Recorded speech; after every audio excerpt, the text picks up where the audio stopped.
Dive into the fascinating world of decision trees in machine learning, a graphical representation of all possible outcomes based on input data. Imagine a tree-like structure, with each branch representing a possible decision, each node embodying an attribute, and each leaf signifying an outcome or decision. Decision trees are a shining star in the universe of supervised learning, demonstrating prowess in solving both regression and classification problems. The beauty of decision trees lies in their hierarchical structure, comprising of root, internal, and leaf nodes. The journey begins at the root node, representing the entire dataset. As we traverse down the tree, we encounter internal nodes, each symbolizing an attribute that splits the dataset into subsets. This splitting continues until we reach the leaf nodes, which hold the final decisions or predictions. With a decision tree, the path to prediction becomes a journey, starting from the root node and ending at a leaf node. Building a decision tree might sound complex, but it's a process of careful calculations and strategic splits. Let's peel back the layers of this intriguing process. We start with the entire dataset as our root node. This is where the journey begins. But how do we decide where to go next? This brings us to the concept of attribute selection measures, including information gain and the Gini index. These measures help us determine the best attribute for splitting the dataset.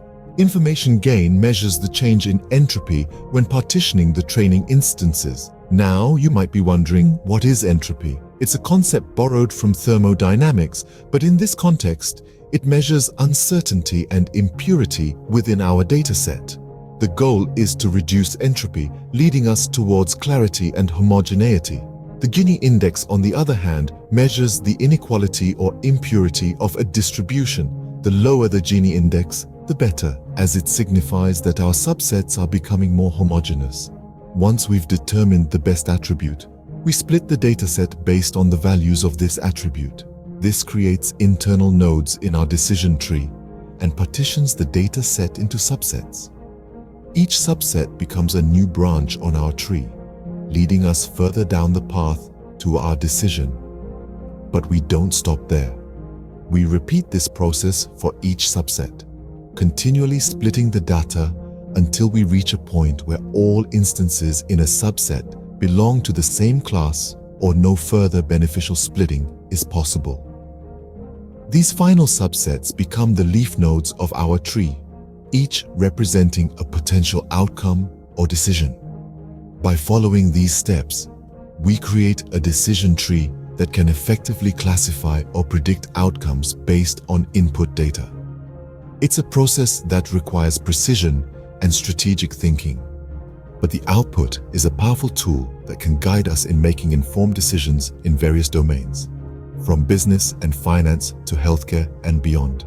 A well-pruned tree is not only aesthetically pleasing, but also more efficient.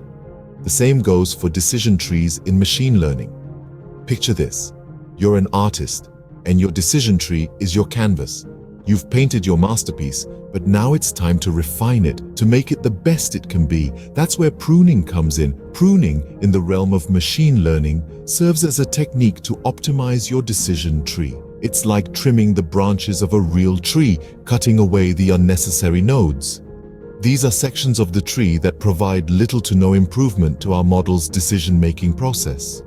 By removing these, we make the decision tree more efficient, allowing it to make quicker and more accurate predictions. But that's not all. Pruning also helps to prevent overfitting. Overfitting is when our model is too complex, too tangled in its own branches, and starts making predictions based on noise rather than the actual underlying pattern. Pruning helps us to avoid this by simplifying our tree, making it more generalized and less prone to errors. Pruning is like the finishing touch in the creation of a decision tree, ensuring its efficiency and accuracy. Now that we've journeyed through the creation of a decision tree, let's summarize the key takeaways.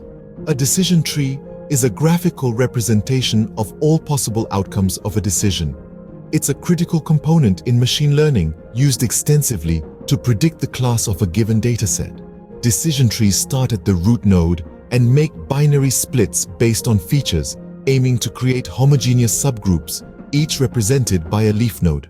The process of building a decision tree involves determining the best attribute for splitting the dataset at each node. This is done using attribute selection measures like the information gain and the Gini index. Information gain measures the change in entropy when partitioning the instances, while the Gini index measures the inequality or impurity of a distribution.